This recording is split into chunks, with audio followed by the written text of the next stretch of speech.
Good morning friends, welcome back to my channel. আশা করি সবাই খুব ভালো আছো, সুস্থ আছো, আর আমরাও খুব ভালো আছি। আজকে হলো বৃহস্পতিবার আর এখন বাজে হচ্ছে 9:30। আজকে একটু দেরি হয়ে গেছে ঘুম থেকে উঠতে, মানে উঠলাম তখন বাজে 8:45। তো দেরি হয়ে গেছে, সেই জন্য উঠেই তাড়াতাড়ি করে রান্নাঘরে চলে এসেছি। চা খেয়ে নিয়ে এলাম, চা খেয়েই রান্নার জোগাড় করার জন্য চলে এসেছি। তো আজকে দেখো আমি একটা নতুন ধরনের জিনিস তোমাদের সাথে শেয়ার করব। নতুন ধরনের একটি রান্না, নিরামিষ, রুটির সাথে খাওয়া, তুমি ভাতের সাথেও খেতে পারো, সব কিছুর সাথেই খেতে পারো। তো কি করব সেটা তোমাদেরকে বলছি।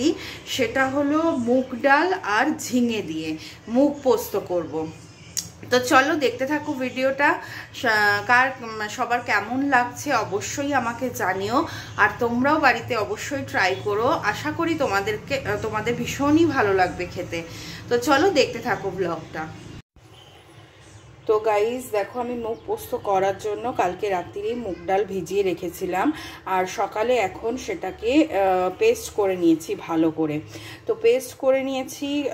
আমার একটুখানি পেস্ট করার সময় জলটা একটু বেশি হয়েছিল, তো সেই জন্য আমি একটু বেসন অ্যাড করেছি। তো তোমাদের যদি পাতলা না হয় তো তোমাদের অ্যাড করার দরকার নেই। তো এবারে চলো একটু নুন দিয়ে দিই, এর মধ্যে নুন দিয়ে দেবো। আর আমি বাটাটার সাথে 3টে কাঁচা লঙ্কা একসাথে বেটে দিয়েছি। তো সেই জন্য আমি আর শুকনো লঙ্কার গুঁড়ো ইউজ করব না। তো তোমরা যদি কাঁচা লঙ্কা না বাটো তাহলে একটু শুকনো লঙ্কার গুঁড়ো এই বাটাটার মধ্যে অ্যাড করতে পারো। একটু দেব হলুদ। তো চলো এবার এটাকে ভালো করে ফেটিয়ে নিই। তো আমার এই মিক্সিংটা হয়ে গেছে, ভালো করে ফেটিয়ে নিয়েছি। আর এদিকে কড়াইতে আমি তেল গরম করে নিয়েছি। তো চলো এগুলোকে ছোট্ট ছোট্ট করে আমি বড়া বানিয়ে নিই।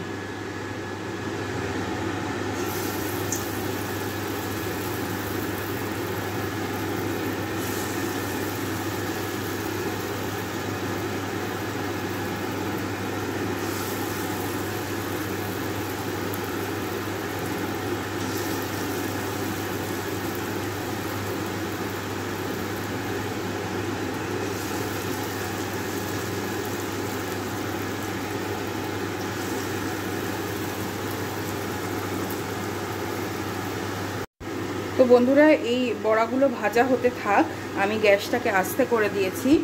আর এখানে আমি এরকম 2টো সাইজের ঝিঙে নিয়ে নিয়েছি। তো চলো ঝিঙেগুলোকে আগে আমি কেটে নিই। তো বন্ধুরা, আমার সবকটা বড়া দেখো ভাজা হয়ে গেছে।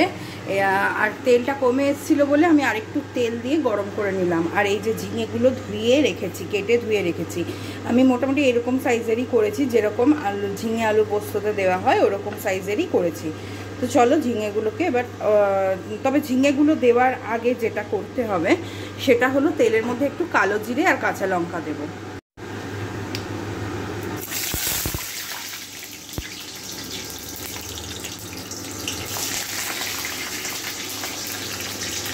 লঙ্কা তো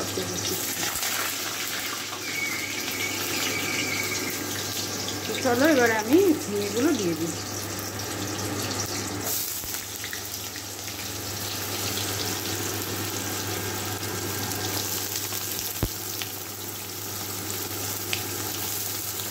তোমরা চাইলে আর একটু বেশি ঝিঙেও ইউজ করতে পারো, কিন্তু আলু এটাতে ইউজ করবে না, পুরোটাই ঝিঙে দিয়ে করবে। আমার একটু কমই হয়ে গেল, এটা সেদ্ধ হলে আর একটু কমই হয়ে যাবে, বাট ঠিক আছে, দেখা যাক যতটা হয় হবে।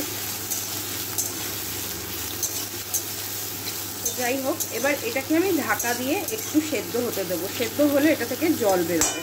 তো এটা সেদ্ধ হয়ে যাক ভালো করে, ততক্ষণ আমি একটু ঢাকা দিয়ে দিই। তো বন্ধুরা, ওই ঝিঙেটা একটু সেদ্ধ হতে হতে আমি এদিকে একটা মশলা বানিয়ে নেবো। সেটা হলো মশলা না, মানে পোস্ত বাটা করে নেবো। তো আমি শুধু পোস্ত দিইনি, তার সাথে একটু সাদা তিল দিয়েছি। তোমাদের কাছে যদি সাদা তিল থাকে সাদা তিল দেবে, আর যদি চালমগজ থাকে চালমগজ দেবে, যে কোনো একটা দিলেই হবে। আমার কাছে সাদা তিল ছিল বলে আমি সাদা তিল দিয়েছি। তো এটাকে ড্রাই অবস্থা আমি একটু ঘুরিয়ে নেব। আমি ইন জেনারেল পোস্ত বাটার আগে ড্রাই অবস্থাতেই একটু ঘুরিয়ে নিই। তার কারণ অনেক সময় দেখবে আমাদের মিক্সিতে পোস্ত করতে গেলে পোস্তটা ভালো করে বাটা হয় না, দানা দানা থেকে যায়। কিন্তু এই প্রসেসে করলে আমি দেখেছি বেশ ভালো মিহিভাবে হয়ে যায়। তো সেই জন্য আমি এই প্রসেসটাই ইউজ করি। তো চলো আগে ঘুরিয়ে নিই এটাকে। তো বন্ধুরা দেখো আমার এইটা ডাস্ট করা হয়ে গেছে, দেখতেই পাচ্ছ একদম পুরো ডাস্ট হয়ে গেছে। তো এবার এর মধ্যে আমি 4টে ছোট ছোট কাঁচা লঙ্কা দিয়ে দিয়েছি। খুব বেশি ঝাল এই তরকারিটা হয় না, এটা একটু মিষ্টি মিষ্টি হয়। তোমরা চাইলে কম মিষ্টিও দিতে পারো, এমন না যে কম মিষ্টি দিলে খারাপ লাগবে। বাট আমি একটু সামান্য মিষ্টি করবো, আবার খুব বেশি মিষ্টিও করতে পারবো না, কারণ অভিজিৎ খুব একটা মিষ্টি ভালোবাসে না তরকারিতে। তো মোটামুটি একটা ব্যালেন্সে করব। তো চলো এর মধ্যে জল দিয়ে এটা পেস্ট বানিয়ে নিই।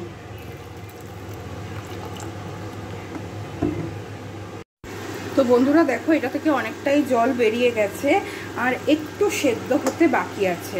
ঝিঙেটা আর একটু সেদ্ধ হলেই হয়ে যাবে। তো এই অবস্থাতে আমি একটু নুন দিয়ে দেবো, তাহলে তাড়াতাড়ি সেদ্ধ হবে ঝিঙেটা।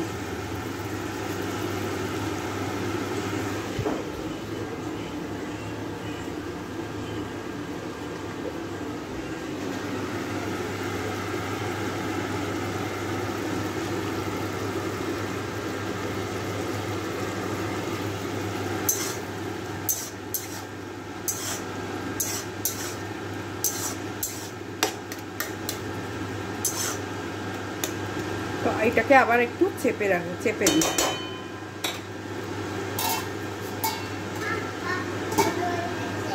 তো এই তরকারিটা তোমরা সবাই ট্রাই করতে পারো, যাদের ধরো সুগার আছে, মানে ডায়াবেটিস পেশেন্ট যারা আছো, তো তারাও এটাকে পারলে করতে পারো। তার কারণ হচ্ছে অনেকেই ভাবো যে আলু দিয়ে সবসময় কি তরকারি খাবো, সেটা সবার মধ্যেই হয় আশা করি। তো সেই জন্যই আমি ভাবলাম যে তোমাদের সাথে শেয়ার করি। তো তোমরাও বাড়িতে রুটির সাথে এই তরকারিটা খেতে পারবে। তো যাই হোক, এটা একটু সেদ্ধ হোক, আমি এই জায়গাটাকে ক্লিন করে নিই। চলো। তো বন্ধুরা দেখো এখানে কিন্তু বেশ ভালো মতনই এটা সেদ্ধ হয়ে গেছে, দেখতেই পাচ্ছ তোমরা।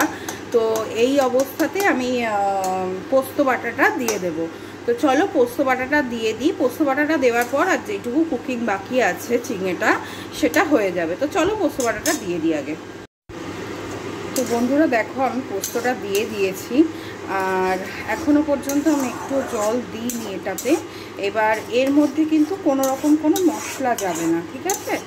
মশলা যাবে না বলতে হলুদ লঙ্কার গুঁড়ো কিছুই পড়বে না, শুধু এর মধ্যে একটু দিতে হবে হলো সেটা চিনি। তো চলো আমি চিনিটা এবারে দিয়ে দিই।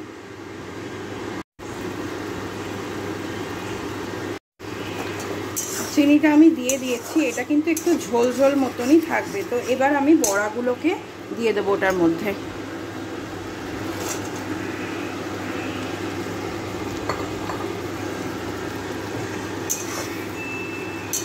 বড়াগুলোকে দিয়ে দিয়েছি ওর মধ্যে। এটা কিন্তু দারুণ খেতে হয়, তোমরা একবার খেয়ে দেখো। এটা কিন্তু আমার মায়ের থেকে শেখা এই রেসিপি। আমার ম্যাক্সিমাম রেসিপি সব মায়ের থেকে শেখা, তোমাদের সাথে শেয়ার করি। তো দেখতে পাচ্ছ এটা। এবার আমি কি করব, যেটা হচ্ছে বাঙালিদের সব থেকে বড় মানে একটা ভালো কাজ বলতে পারো, সেটা হলো এই যে মশলা ধোয়া জল আমি এর মধ্যে দেব। মশলা নয়, বেসিক্যালি পোস্ত ধোয়া জল আমি এর মধ্যে দিয়ে দেব। বাঙালিদের এটা একটা খুব ইম্পর্ট্যান্ট কাজ, মেবি নন বেঙ্গলিরাও করে, কারণ কেউই তো আর জিনিস নষ্ট করবে না। তো যাই হোক, আমি বাঙালি তাই আমি বাঙালিদেরটাই বলতে পারবো, দেখেছি যতটা। তো চলো এটাকে এবার আমি সুন্দর করে ঢেকে দেব। ঢেকে দিয়ে 1 2 3 বাস। তো বন্ধুরা দেখো আমার মুখ পোস্ত কিন্তু পুরোপুরি রেডি হয়ে গেছে। আর এই যে এরকম একটু ঝোলঝোল মতো রেখেছি, যেরকম ঝিঙে আলু পোস্ত একটু ঝোলঝোল হয় ওই রকমই। তো চলো আমি এবার অভিজিতের টিফিনে সার্ভ করে দিই এটা। তো বন্ধুরা আবার অনেকক্ষণ পর চলে এসেছি তোমাদের সামনে। আমার রান্না বান্না সমস্ত কিছুই কমপ্লিট হয়ে গেছে। আমি 2 রকমের মাছের ঝোল করেছি। এই যে দাঁড়াও দেখিয়ে দিই তোমাদেরকে একবার, দাঁড়াও। তো হ্যাঁ, তোমাদের দেখাতে গিয়ে এটা পড়ে গেছিলো, এটার ওপরে এটা রাখা ছিল, দিয়ে এইটা ঢাকা সরাতে গিয়ে এটা এরকম হয়ে পুরো বাটিটা পড়ে গিয়ে ঝোলটা কমে গেল। যাই হোক, হয়ে যাবে, যা আছে, অসুবিধা নেই। তো এই ভোলা মাছের 2 পিস ভোলা মাছ ছিল, সেটা ঝোল করলাম কালো জিরে কাঁচা লঙ্কা দিয়ে।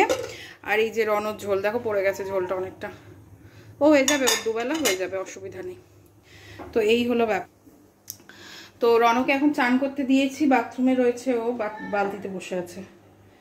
ওফ বাবা, দিয়ে ওর হয়ে গেলে আমি চান করতে যাব। ভাত বসিয়েছি, তো ভাতটা হয়ে যা, ততক্ষণ আমি চান ঠান করে এসে আসি, তারপরে ওকে খাইয়ে দেব। তো এই হলো ব্যাপার, রান্না বান্না হয়েই গেল। আর হচ্ছে গিয়ে দুপুরে একটা কাজ আছে, সেই কাজটা আমাকে করতে হবে আজকে, তোমাদেরকে দেখাবো কি কাজ করব।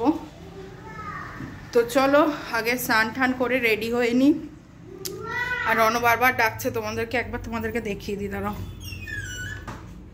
এই যে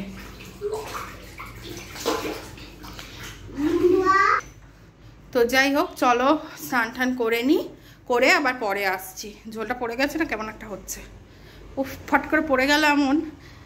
তো যাই হোক, পরে আবার আসছি। তো বন্ধুরা আমার রনকে খাওয়ানো হয়ে গেছে, দেখো আমি স্নান টানও করে চলে এসেছি।